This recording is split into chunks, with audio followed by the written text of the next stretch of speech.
مسلمانوں کو نقصان ہو گیا. تو وہ جو فتح تھی یوں سمجھے شکست میں تبدیل ہو گئی، تھوڑی سے خوف مچ گیا، اور نبی کریم صلی اللہ علیہ وسلم کو ایسے 80 کو وہاں تکلیف بھی پہنچی. اور آپ خود اندازہ کر لیں، سر مبارک میں چوٹیں اور دانت مبارک وغیرہ وغیرہ.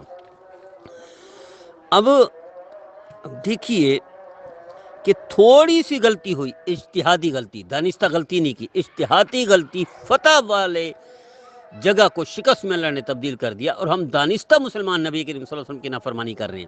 دیکھیں انہوں نے نافرمانی نہیں کی تھی، انہوں نے اجتہاد کیا تھا کہ دشمن بھاگ گیا، آپ باہر نیچے آ جاؤ.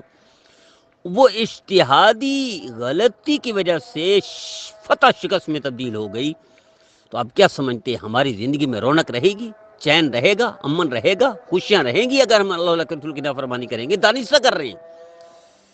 70% زیادہ مسلمان بے نمازی ہے، 70% مسلمان روزہ نہیں رکھتا، اور 50% حج نہیں